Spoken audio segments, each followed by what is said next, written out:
Ça veut dire que éventuellement, si vous étiez au bout du rouleau, on pourrait envisager de conclure. Oui. Enfin, vraiment, s'il n'y a plus espoir, oui. Bon, alors on va voir ça. Bon, histoire de ne pas terminer désespéré comme Jean-Claude Duss, je vous propose quelques astuces pour bien conclure. Déjà, pourquoi c'est important de bien conclure ? Parce que ce serait dommage de faire une super présentation et de terminer par quelque chose comme voilà les éléments qu'on voulait vous présenter et on serait ravis de travailler avec vous, voilà. Qui est quand même la fin la moins charismatique de l'histoire. Et ensuite, une bonne conclusion, ça va vraiment donner envie à votre interlocuteur d'en savoir plus et ça va engager la suite de la collaboration. Et deuxième chose que je voulais éclaircir, quand je parle de conclusion, je ne parle pas de l'ouverture aux questions. L'ouverture aux questions, c'est ce qui va suivre votre conclusion et qui va servir de transition vers la suite des échanges avec votre client. Donc là, quand je parle de conclusion, je parle vraiment de la dernière phrase qui va conclure votre présentation. Donc, une bonne conclusion, c'est quoi ? C'est un éventuel récap des points forts de votre présentation, de votre offre, et 2, une phrase de 20 mots maximum, dynamique et impactante. Oui, je sais, 20 mots, c'est court. Mais ce que vous devez imaginer, c'est que votre conclusion, c'est comme une piste de décollage. Elle doit donner de l'impulsion, elle doit donner de l'envie.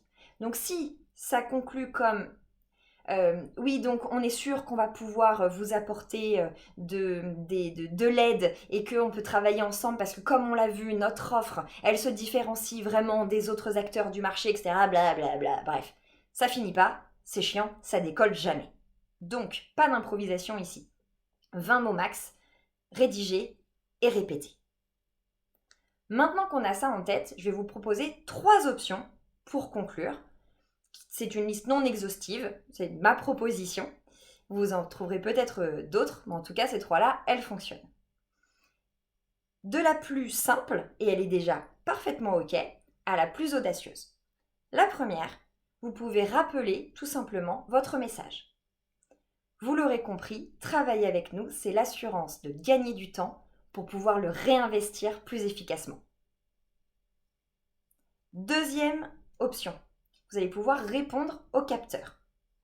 Le capteur, c'est ce qu'on utilise en introduction. Et si ça ne vous parle pas, je vous invite à aller regarder les autres épisodes de la série.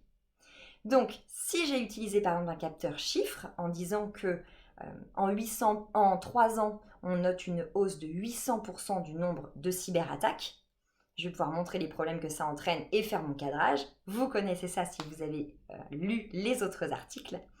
Donc, je vais pouvoir répondre en disant « En travaillant avec nous, vous serez protégé des prochaines cyberattaques. » Je réponds à mon capteur. Et troisième option, c'est la plus audacieuse parce qu'en fait, elle nous projette et elle projette le client dans la suite. Donc, c'est plus engageant, plus audacieux. C'est ce qu'on appelle un appel à l'action. C'est la prochaine étape. Donc, par exemple, ça pourrait être maintenant qu'on vous a présenté notre solution, nous sommes prêts à planifier la première étape du processus de mise en place. Ou alors, ça pourrait être, pour avoir une vision concrète, vous pouvez nous donner un jeu de données et on pourra vous faire une démonstration. Voilà 3 options. Moi, je vous donne donc un exemple, c'est l'exemple suivi que j'ai pris dans les autres épisodes. Si vous étiez là, vous savez que j'avais pris le capteur fraîcheur et passion, et donc j'ai pris l'option réponse au capteur pour ma conclusion. Donc j'ai fait un récap des points forts de ma présentation, de mon offre. 2, j'ai conclu. Et 3, j'ai ouvert aux questions, avec vraiment une pause entre chaque pour bien donner à l'interlocuteur le temps d'entendre ces derniers mots. Donc ça a donné quelque chose comme, en résumé, pourquoi travailler avec Oya ? 3 raisons. La première, une formatrice polyvalente et qui connaît votre secteur. La deuxième, un parcours pragmatique et évolutif. Et enfin, la troisième, des outils ludiques et collaboratifs. De quoi retrouver fraîcheur et passion. Et maintenant, je suis à l'écoute de vos questions si vous en avez. fin de cet exemple. Et pour la petite histoire, j'ai été suivie juste après, mais alors les 5 minutes après, par un cabinet qui a fait une présentation classico-classique et qui m'a servi de faire valoir, puisque finalement mon client s'est légèrement ennuyé en les écoutant, et ça fait 2 ans que je travaille avec eux.